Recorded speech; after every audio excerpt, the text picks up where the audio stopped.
Hello, Namaste. This is Vikram. Uh, I welcome you all to this session to phrasal verbs. ಈ ಒಂದು phrasal verbs ಮೇಲೆ ಒಂದು ಸೀರೀಸನ್ನು launch ಮಾಡ್ತಾ ಇದ್ದೀವಿ. ಒಂದು 65 ಲೆಕ್ಚರ್ಗಳು ಬರ್ತವೆ. Will get 65 lectures with the phrasal verbs. Okay, daily ನಿಮ್ಗೊಂದು ಲೆಕ್ಚರನ್ನು ಕೊಡೋಕ್ಕೆ ನಾನು ಟ್ರೈ ಮಾಡ್ತೀನಿ. ಟೋಟಲ್ ಒಂದು 30 ವರ್ಷಗಳ ಕ್ವಶನ್ ಪೇಪರನ್ನು ಅನಲೈಸ್ ಮಾಡಿ ಒಂದು ಲೀಸ್ಟನ್ನು ರೆಡಿ ಮಾಡಿದಾಗ ನಮಗೆ ಸಿಕ್ಕಂಥ ವೆರಿ ಇಂಪಾರ್ಟೆಂಟ್ ಫ್ರೇಸಲ್ ವರ್ಬ್ಸ್ಗಳನ್ನು ನಾನಿಲ್ಲಿ ಕವರ್ ಮಾಡ್ತಾ ಇದ್ದೀನಿ.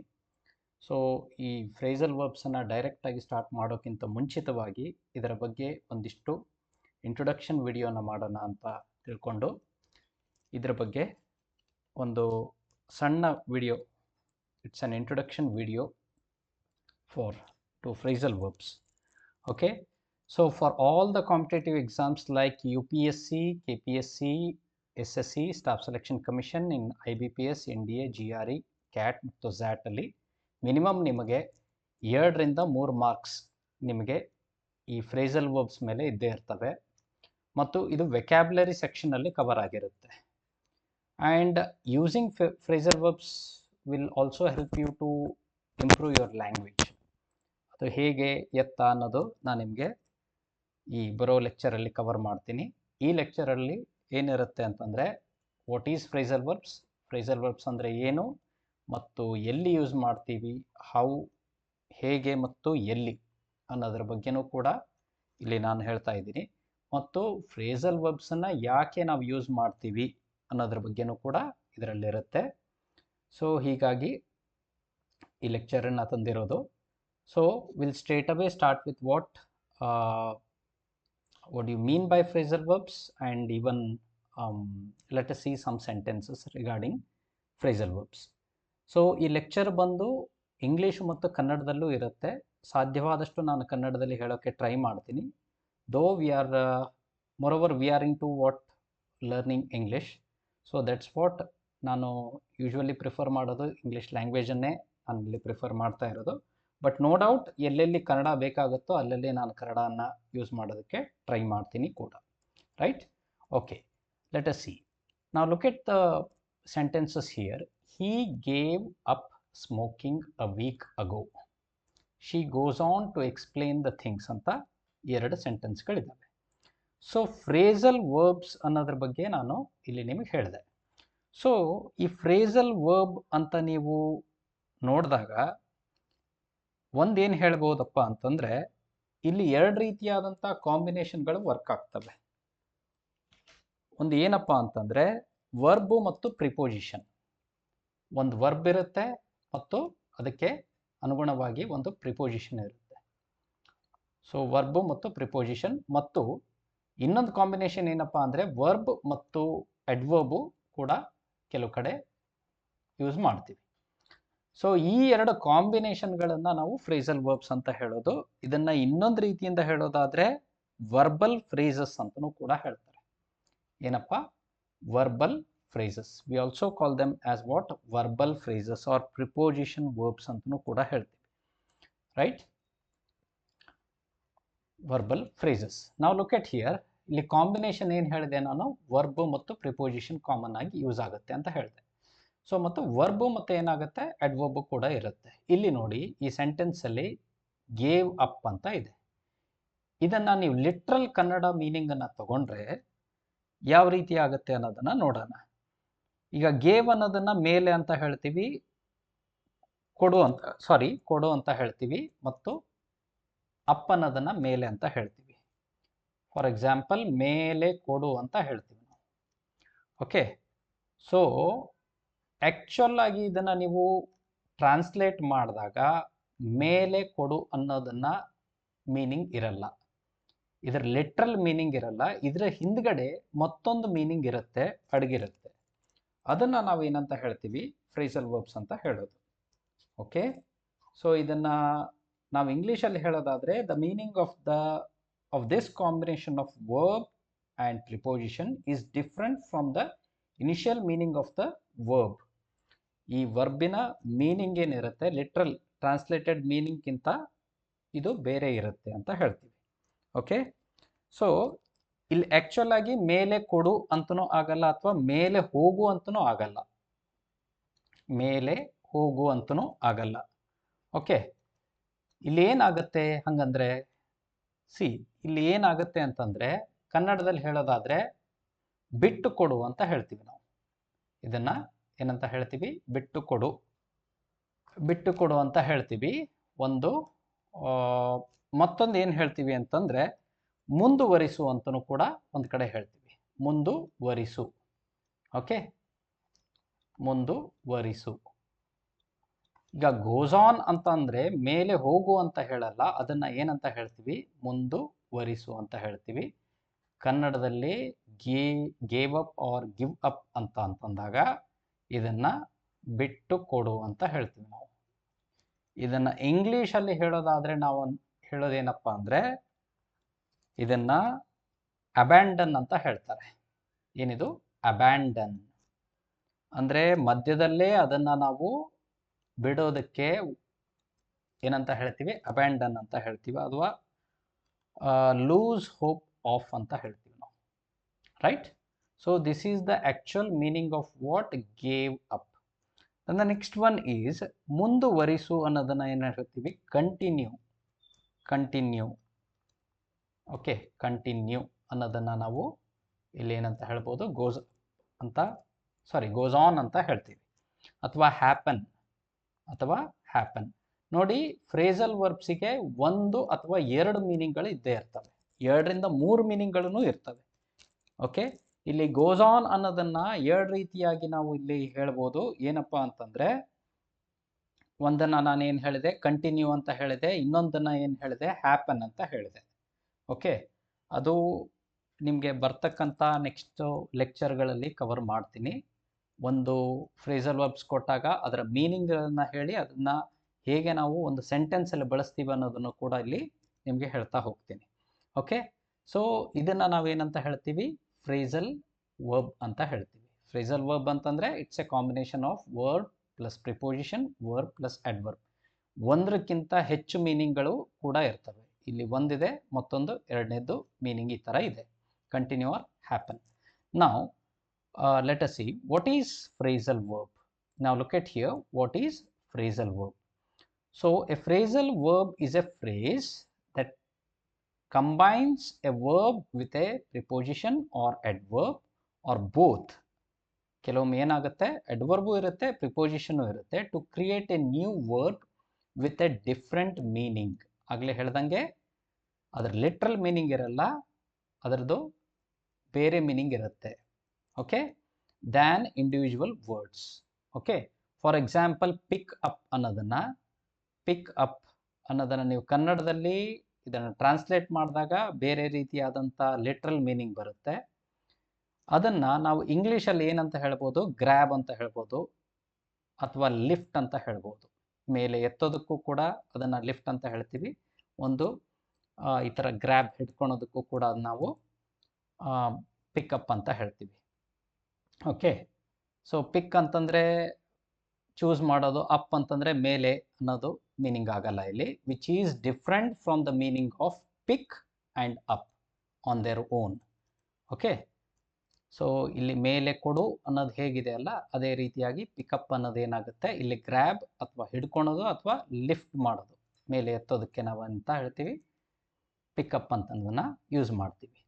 ಈಗ ಇಷ್ಟು ಈ ಫ್ರೇಸಲ್ ವರ್ಬ್ ಬಗ್ಗೆ ಡೆಫಿನೇಷನ್ ಆಯಿತು, ಮತ್ತೊಂದು ಎಕ್ಸಾಂಪಲನ್ನು ಕೊಟ್ಟು ನಾನು ನಿಮಗೆ ತಿಳಿಸ್ತಾ ಇರೋದು. ಈಗ ನಾವೇನು ನೋಡೋಣ ಅಂತಂದರೆ, how do we use them in the sentences. Okay, ಕೆಲವು ಸೆಂಟೆನ್ಸ್ ಎಲ್ಲಿ ಬಳಕೆ ಮಾಡಬೇಕು ಅನ್ನೋದು ಬಹಳಷ್ಟು ಜನರಿಗೆ ಒಂದು ಡೌಟ್ ಇರುತ್ತೆ. ಫ್ರೇಸಲ್ ವರ್ಬ್ಸ್ ಬಗ್ಗೆ ಗೊತ್ತಾಯಿತು, ಬಟ್ ಫ್ರೇಸಲ್ ವರ್ಬನ್ನು ಎಲ್ಲಿ ಬಳಕೆ ಮಾಡಬೇಕು, ಸೆಂಟೆನ್ಸಲ್ಲಿ ಯಾವ ರೀತಿಯಾಗಿ ಬಳಕೆ ಮಾಡಬೇಕು ಅನ್ನೋದು ಗೊತ್ತಿರಲ್ಲ.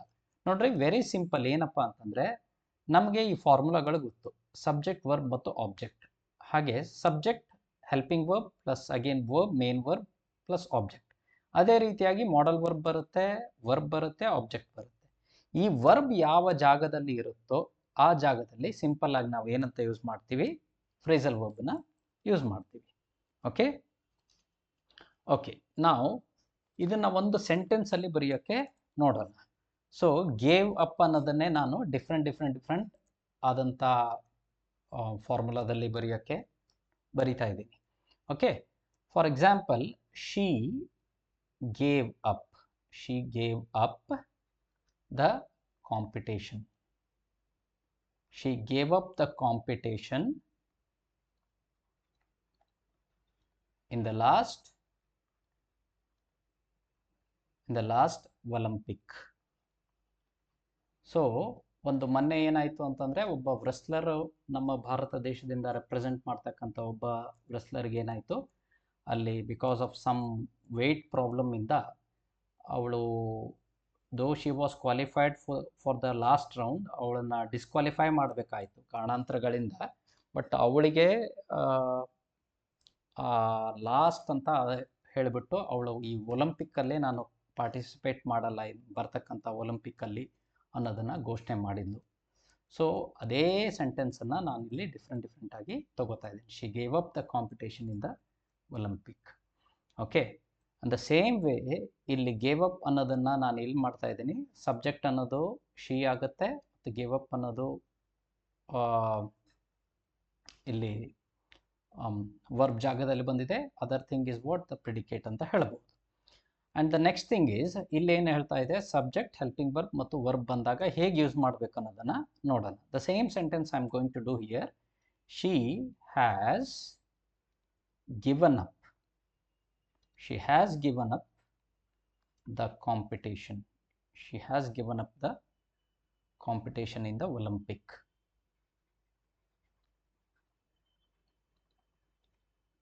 In the Olympic. Okay. Right?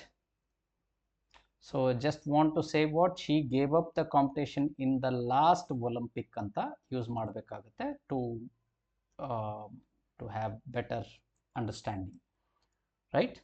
Okay, the next thing ಇಲ್ಲಿ ಏನಾಗುತ್ತೆ, ಸೆಕೆಂಡ್ ಸೆಂಟೆನ್ಸ್ ಅಲ್ಲಿ ನೀವು ಹ್ಯಾಸ್ ಅನ್ನೋದನ್ನ ಹೆಲ್ಪಿಂಗ್ ವರ್ಬ್ ಆಗಿ ಇಲ್ಲಿ ವರ್ಕ್ ಆಗ್ತಾ ಇದೆ, ಮತ್ತು ಶಿ ಅನ್ನೋದನ್ನ ಸಬ್ಜೆಕ್ಟ್ ಆಗಿ ಆಗ್ತಾ ಇದೆ. ಗಿವನ್ ಅಪ್ ಅನ್ನೋದು ಏನಾಗ್ತಾ ಇದೆ, ಇಲ್ಲಿ ಮೇನ್ ವರ್ಬ್ ಆಗಿ ಆಕ್ಟ್ ಆಗ್ತಾ ಇದೆ. ವರ್ಬ್ ಯಾವ ಜಾಗದಲ್ಲಿ ಉಪಯೋಗಿಸ್ತೀವೋ ಅದೇ ಜಾಗದಲ್ಲಿ ನಾವು ಫ್ರೇಸಲ್ ವರ್ಬ್ಸ್ಗಳನ್ನ ಯೂಸ್ ಮಾಡ್ತೀವಿ ಅಂತ ಹೇಳ್ಬೋದು. ಓಕೆ, ದ ನೆಕ್ಸ್ಟ್ ಒನ್ ಏನಪ್ಪ ಅಂತಂದರೆ ಸಬ್ಜೆಕ್ಟು. ಮತ್ತೀಗ ಒಂದು ಮಾಡಲ್ ವರ್ಬ್ ಬಂದಾಗ ಹೇಗೆ ಯೂಸ್ ಮಾಡಬೇಕು? ಮಾಡಲ್ ವರ್ಬ್ ಬಂದಾಗ ಜಸ್ಟ್ ಏನಪ್ಪ ಅಂದರೆ ವರ್ಬ್ ಜಾಗದಲ್ಲಿ ವರ್ಬನ್ನು ಹಾಕೋದು, ಮಾಡಲ್ ವರ್ಬ್ ಜಾಗದಲ್ಲಿ ಮಾಡಲ್ ವರ್ಬನ್ನು ಹಾಕೋದು. ಫಾರ್ ಎಕ್ಸಾಂಪಲ್, ಶಿ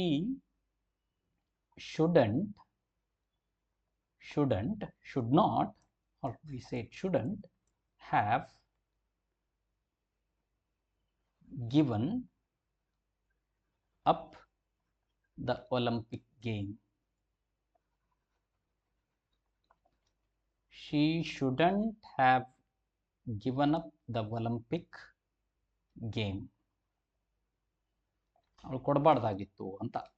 ಓಕೆ, ಈಗ ಮಾಡಲ್ ವರ್ಬ್ ಜಾಗದಲ್ಲೇ ನಾವು ಏನು ಮಾಡ್ತಾ ಇದ್ದೀವಿ, ಶುಡ್ ಅಂತ ಯೂಸ್ ಮಾಡ್ತಾ ಇದ್ದೀವಿ. This is the model verb here, and again everything, whatever the remaining thing is there, we call it as what the predicate. Here the given up is what the verb here. Verb ಜಾಗದಲ್ಲಿ ಅದನ್ನು ನಾವು ಬಳಸಿದ್ದೀವಿ, right? So ಈ ರೀತಿಯಾಗಿ ಒಂದು ಸೆಂಟೆನ್ಸಲ್ಲಿ verb ಯಾವ ಜಾಗದಲ್ಲಿರುತ್ತೋ ಅದೇ ಜಾಗದಲ್ಲಿ ನಾವು ಫ್ರೇಸಲ್ ವರ್ಬ್ಗಳನ್ನು ಯೂಸ್ ಮಾಡ್ತೀವಿ, ರೈಟ್? ಸೊ ಇದನ್ನು how do we use them in the sentences ಅನ್ನೋದ್ರ ಬಗ್ಗೆ ನೋಡಿದ್ವಿ. ನಾವು what is the function of phrasal verb in a sentence? ಏನದರ ಫಂಕ್ಷನ್ನು, ಯಾಕೆ ನಾವು ಅದನ್ನು ಯೂಸ್ ಮಾಡೋದು, why we should use it ಅಂತ ಹೇಳ್ಬೋದು. ಓಕೆ, ಸೊ ಇಲ್ಲಿ ನೋಡ್ರಿ, the function is to make the language flexible and beautiful.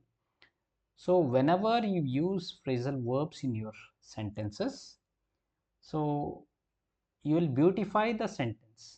The main function is to beautify the sentence as well as what language flexibility nu kuda illi provide ಮಾಡುತ್ತೆ. ನೀವು ಎಷ್ಟು phrasal ವರ್ಬ್ಸನ್ನು ನಿಮ್ಮ day to day ಲೈಫಲ್ಲಿ use ಮಾಡ್ತೀರೋ ಅಷ್ಟು ನಿಮ್ಮ ಭಾಷೆಯನ್ನು ಸುಂದರಗೊಳಿಸ್ಬೋದು. Okay, so ಅದನ್ನು ಅಷ್ಟು ಬ್ಯೂಟಿಫೈ ಆಗಿ ಮಾಡ್ಬೋದು. ಹಾಗಾಗಿ ಫ್ಲೂಯೆನ್ಸಿನೂ ಚೆನ್ನಾಗಿರುತ್ತೆ. ಸೊ ಆದಷ್ಟು ನೀವೇನು ಮಾಡಬೇಕು, wherever you get the chance, try to inculcate those phrasal verbs into your own sentences. Okay, into your own words. So day to day ಲೈಫಲ್ಲಿ ನಿಮಗೆ ಸಾಕಷ್ಟು ಚಾನ್ಸಸ್ ಸಿಗ್ತಾ ಇರುತ್ತೆ. ಅಲ್ಲಿ ನೀವು ಅದನ್ನು ಯೂಸ್ ಮಾಡಿ. ತಪ್ಪಾದರೂ ಪರವಾಗಿಲ್ಲ, ತಪ್ಪು ಅನಿಸಿತು ನಾನು ಯೂಸ್ ಮಾಡಿದ್ದ ಫ್ರೇಸಲ್ ವರ್ಬ್ ಆ ಸೆಂಟೆನ್ಸಲ್ಲಿ ತಪ್ಪಾಗಿದೆ ಅಂತ ನಿಮ್ಗೇನಾದರೂ ಅನಿಸಿದರೆ, you can check it later. ಅದನ್ನು ಆಮೇಲೆ ಚೆಕ್ ಮಾಡಿಬಿಟ್ಟು then you can use it in a very better way next ಅಂತ ಹೇಳ್ಬೋದು, right? So this is about the short video regarding what introduction to the phrasal verbs. Phrasal verbs ಬಗ್ಗೆ ಇಲ್ಲಿ ನಾನು introduce ಮಾಡಿರೋದು. So ಇಲ್ಲಿ ನಿಮಗೆ around 60 to 65 ನಿಮಗೆ lectures ಬರ್ತವೆ. ಓಕೆ, ಈಚ್ ಲೆಕ್ಚರಲ್ಲಿ ನಾನು ಏನು ಮಾಡ್ತೀನಿ, 5 phrasal verbs I am going to cover it. 5 phrasal ವರ್ಬ್ಸನ್ನು ನಾನು ಇಲ್ಲಿ ಕವರ್ ಮಾಡೋದಕ್ಕೆ ನೋಡ್ತೀನಿ, along with the meaning as well as what. ಇಲ್ಲಿ ನಿಮಗೆ ಮೀನಿಂಗು ಬರುತ್ತೆ, ನಂತರ ಅದರ how do we use them in a sentence, ಆ ಸೆಂಟೆನ್ಸು ಕೂಡ, ಸ್ಯಾಂಪಲ್ ಸೆಂಟೆನ್ಸು ಕೂಡ ಇದರಲ್ಲಿ ಎಕ್ಸ್ಪ್ಲೇನ್ ಮಾಡೋದಕ್ಕೆ ನೋಡ್ತೀನಿ, ಸ್ಯಾಂಪಲ್ ಸೆಂಟೆನ್ಸ್. ಅದಾದಮೇಲೆ ಒಂದು ಸೀರೀಸ್ ಮುಗಿದಾದ ಮೇಲೆ, ಸಪೋಸ್ ಎ ಸೀರೀಸನ್ನು ಮುಗಿಸಿದ್ದೀವಿ ಅಂತಂದಾಗ, ಅಥವಾ ಈಗ a series like account, for example some set of ಕೆಲವೊಂದಿಷ್ಟು ಫ್ರೇಸಲ್ ವರ್ಬ್ಸನ್ನು ಎದಿಂದ ಸ್ಟಾರ್ಟ್ ಮಾಡ್ತೀನಿ ನಾನು, ಬಿದಿಂದ ಸ್ಟಾರ್ಟ್ ಮಾಡ್ತೀನಿ. ಎದಿಂದ ಸ್ಟಾರ್ಟ್ ಮಾಡ್ತೀನಿ ಅಂತಂದರೆ ಅಕೌಂಟ್ ಫಾರ್ ಅನ್ಬೋದು, ಆ್ಯಕ್ಟ್ ಆನ್ ಅಂತ ಹೇಳ್ಬೋದು, ಆ್ಯಕ್ಟ್ ಅಪಾನ್ ಅಂತ ಹೇಳ್ಬೋದು, ಆಸ್ಕ್ ಫಾರ್ ಅಂತ ಹೇಳ್ಬೋದು. ಈ ರೀತಿಯಾದಂಥ ಒಂದು ಸೀರೀಸನ್ನು ಮುಗಿಸಿದ ಮೇಲೆ I am going to put some questions in ಯೂಟ್ಯೂಬಲ್ಲಿ. ಕೆಲವೊಂದು ಕ್ವಿಜ್ ಕಾಂಪಿಟೇಷನ್ನ ನಾನು ಅರೇಂಜ್ಮೆಂಟ್ ಮಾಡಿ, so I will launch it. So ನಿಮಗೂ ಕೂಡ ಅದನ್ನು ಟ್ರೈ ಮಾಡ್ಬೋದು ಸೊಲ್ಯೂಷನ್ ತೊಗೊಳೋದಕ್ಕೆ. So this will help you in all the way. ಮತ್ತು ಈ 2 ರಿಂದ 3 ಮಾರ್ಕ್ಸ್ಗಳು ಭಾಳ ಇಂಪಾರ್ಟೆಂಟ್ ಆಗ್ತವೆ ವೆಕ್ಯಾಬ್ಲರಿ ಪಾರ್ಟಲ್ಲಿ. ಮತ್ತು ನಿಮ್ಮ ಡೇ ಟು ಡೇ ಲೈಫಲ್ಲಿ if you want to beautify your language, if you want to have a very good hold on your language ಅಂತಂದರೆ, ನೀವು ಫ್ರೇಸಲ್ ವರ್ಬ್ಸನ್ನು ನಿಮ್ಮ ಡೇ ಟು ಡೇ ಲೈಫಲ್ಲಿ ಬಳಸಿ, ಅದನ್ನು ಇನ್ಕಲ್ಕೇಟ್ ಮಾಡಿ, ದೆನ್ ನಿಮ್ಮ ಲ್ಯಾಂಗ್ವೇಜ್ ಆಟೋಮೆಟಿಕ್ ಆಗಿ ತಾನಾಗೆ ಇಂಪ್ರೂವ್ಮೆಂಟ್ ಆಗುತ್ತೆ, right? So this is about what the phrasal verbs.